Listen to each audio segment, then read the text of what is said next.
Setiap jelang musim liburan, tembang yang dipopulerkan Tasya pada awal tahun 2000-an ini selalu jadi lagu wajib. Termasuk saat ini, memasuki masa libur akhir tahun. Biasanya banyak warga mulai bersiap liburan, mulai dari membeli tiket transportasi hingga mencari penginapan di tempat tujuan liburan. Tapi, apakah kali ini kantong masyarakat cukup tebal untuk liburan seperti tahun-tahun sebelumnya sehingga bisa hore-hore bersukacita?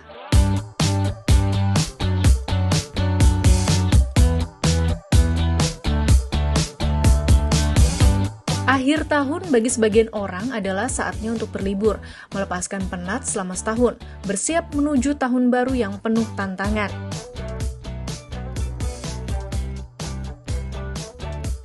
Namun tim jurnalisme Data Kompas yang melakukan survei jajak pendapat pada 10 hingga 13 November 2025 kepada 503 responden mendapati temuan lain. Nyatanya, libur akhir tahun tidak berlaku bagi 38% responden survei. Ironinya, sebanyak 50% dari mereka tidak bisa liburan karena keuangan atau biaya liburan yang mahal. Data tim jurnalisme Data Kompas juga menangkap realitas pahit. Semakin rendah kelas sosialnya, semakin tipis pula peluang untuk berlibur. Bayangkan, 71% warga kelas bawah menyatakan tidak liburan. Sementara warga kelas atas, hanya 24% saja yang absen jalan-jalan. Nah, alih-alih healing ke lokasi impian yang jauh, sebanyak 52% responden yang merencanakan berwisata, 21% diantaranya hanya berniat liburan di kota domisili. Ini artinya mereka memilih berlibur di dalam kota. Pokoknya yang penting nyender, tapi nggak bikin rekening kanker alias kantong kering. Menanggapi fenomena masyarakat yang berwisata hemat dengan mengunjungi tempat wisata di sekitar tempat tinggal atau lebih dikenal dengan tren microtourism, Wakil Menteri Pariwisata Niluh Puspa mengatakan, Kementerian Pariwisata telah bekerja sama dengan pemerintah daerah untuk meningkatkan kualitas objek wisata gratis di kota, seperti taman kota, pantai, wisata kuliner, museum, dan perpustakaan. Harapannya dengan microtourism ini, meski hanya berwisata dekat rumah, masyarakat tetap mendapatkan pengalaman berwisata. Tren berwisata dari wisatawan itu memang ada perubahan, gitu. Kenapa? Nah, kalau kita lihat dari IMF di rilisnya di World Economic Forum di Oktober yang lalu itu memperkirakan bahwa pertumbuhan ekonomi global itu akan melambat sekitar 3,2 sampai dengan 3,1% gitu. Nah, ini kemudian membuat masyarakat mengubah pola penggunaan keuangannya.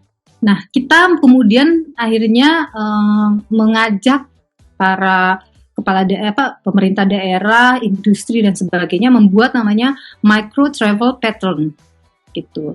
Jadi untuk kemudian meskipun wisatawan datang dari Tangsel hanya ke Jakarta, tapi orang itu jelas mau kemana. Misalnya, di Jakarta itu kalau mau berwisata, travel pattern-nya dari Monas ke Kota Tua atau kemana. Nanti dibuat sama-sama dengan Pemda gitu.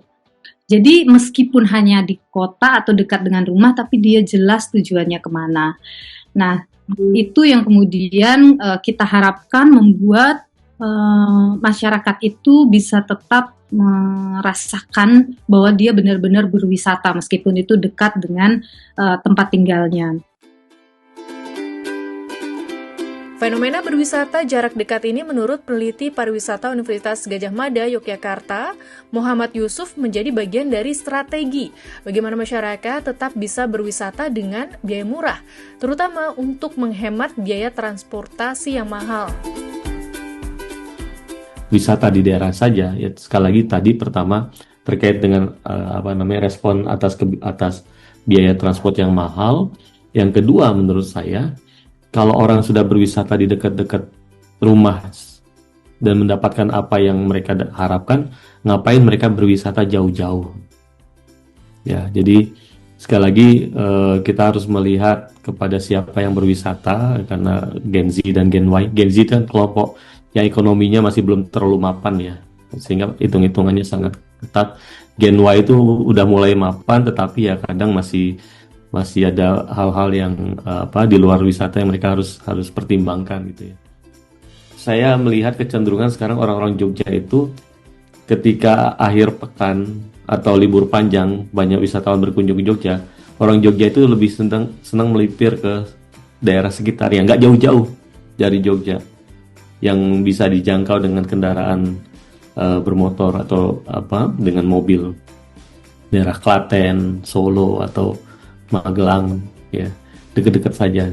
Dan menurut saya sekali lagi itu bagian dari strategi bagaimana kita tetap berwisata tapi dengan biaya yang lebih murah. Dalam banyak studi menunjukkan berwisata itu sekarang sudah tidak menjadi kebutuhan sekunder apalagi tersier. Bagi banyak orang wisata itu menjadi kebutuhan primer. Ya, kita sering mendengar ada istilah healing, ya. Ulah daripada pusing di kantor, yuk kita healing, ya.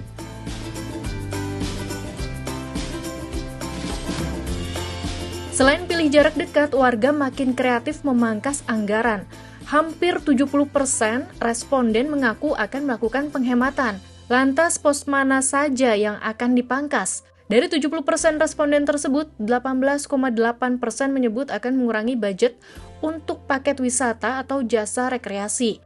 Kemudian 14,4% memotong anggaran untuk cenderamata, 11,4% akan memangkas pos akomodasi, dan 7,9% menyunat budget transportasi. Nah, sekarang tinggal menghitung hari menuju pergantian tahun. Bagaimana dengan sahabat Kompas? Sudah punya itinerary lengkap atau memilih jadi tim kaum menang-mending dan berhemat di situasi indeks ekonomi ini?